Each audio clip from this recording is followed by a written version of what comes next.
नमस्कार दर्शक मित्रों, क्या आप दुखी हैं? क्या आप उदास हैं? या तो ऐसे माहौल में घिरे हैं कि जिससे आप भागना चाहते हैं, या तो फिर आप क्रियाशील है, गतिशील है और अपने अपने क्षेत्र में श्रेष्ठता पाना चाहते हैं, कोशिशें करते हैं, लेकिन आपको सफलता नहीं मिलते है। क्या है इसकी वजह? इसकी वजह बाहरी दुनिया में नहीं है, इसकी वजह व्यक्ति के भीतर में है और उसे अपने भीतर को ही समझाना है। यही बात श्री कृष्ण ने अर्जुन को कुरुक्षेत्र के मैदान में संदेश देते हुए भगवत गीता में कही है। देखिए, कुरुक्षेत्र के मैदान में कौरवों और पांडवों की दो प्रतिद्वंदी सेनाएं हैं। कौरव अनिष्टों को रिप्रेजेंट करते हैं, अनैतिकता को रिप्रेजेंट करते हैं, और पांडव एक महान बल है, एक सज्जन बल है। और देखिए, अनिष्टों की संख्या बहुत बड़ी होती है, महान लोगों की संख्या हमेशा छोटी होती है। युद्ध मैदान में पांडवों की सेना का सेनापति अर्जुन है। वह कुरुक्षेत्र में आता है और चारों ओर देखता है। उसके चारों ओर देखने से पता चलता है कि उसके सारे गुरुजन और परिजन है और उनसे अर्जुन को लड़ाई लड़नी है। वो बहुत भावुक हो जाता है, वो टूट जाता है और कहता है, भगवान, मैं युद्ध नहीं लड़ सकता, मैं अपने परिजनों के सामने प्रहार नहीं कर सकता।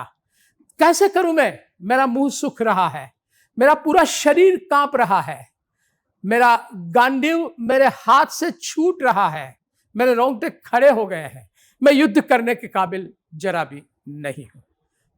कृष्ण ने अर्जुन की सारी बातें गीता के पूरे अध्याय यानी 1 अध्याय और 10 छंद तक सुनी और एक साइकोलॉजी सेट की कि शिष्य अपनी सारी बातें मन खोल के बता दे। उसके बाद ही गुरु उसे कुछ उपदेश या संदेश देना शुरू करे। अर्जुन की बातें सुनने के बाद कृष्ण ने कहा कि अर्जुन, जो तुम्हें सोचना नहीं चाहिए उसके बारे में तुम सोचते हो। जीवित या मृतक किसी के भी बारे में तुम्हें कोई दुख लगाने की कोई जरूरत नहीं है। तो आज के जमाने में अर्जुन कौन है? आज के जमाने में एक विद्यार्थी, एक कॉर्पोरेटर में काम करता हुआ आदमी, कोई सेल्स पर्सन, यानी कोई भी आदमी आज के जमाने में अर्जुन है, जिसके मन में कौरव और पांडव, नेगेटिव और पॉजिटिव, अनिष्ट और इष्ट दोनों ताकतें बिल्कुल लड़ती है और मन में कुरुक्षेत्र जैसा संघर्ष होता है। भगवान ने इस संघर्ष को दूर करने के लिए बताया है कि हमारे पास ऐसी ताकतों के सामने लड़ने के लिए शरीर है, और शरीर को 3 टूल, एक टूल किट है जिसमें मन है, इंटेलेक्ट यानी बुद्धि है, और स्वाभिमान और अहंकार है।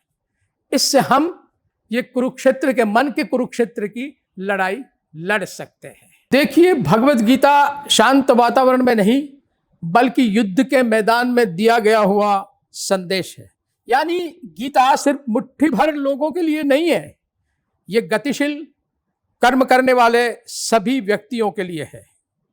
गीता के 3रे अध्याय में श्री कृष्ण, जो अर्जुन के सारथी थे, उन्होंने युद्ध मैदान छोड़ने के बजाय युद्ध लड़ने की बौद्धिक, भावनात्मक अपील की।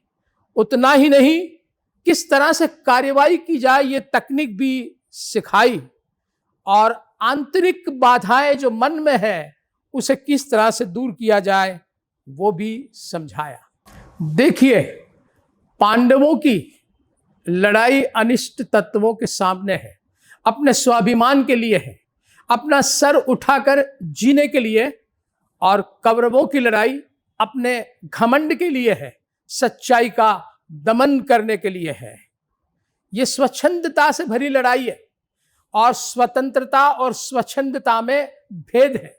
कोई आतंकी अगर लड़ाई करता है तो वो स्वतंत्रता की लड़ाई नहीं है, वो स्वच्छंदता की लड़ाई है। ये भगवान श्री कृष्ण ने समझाया है।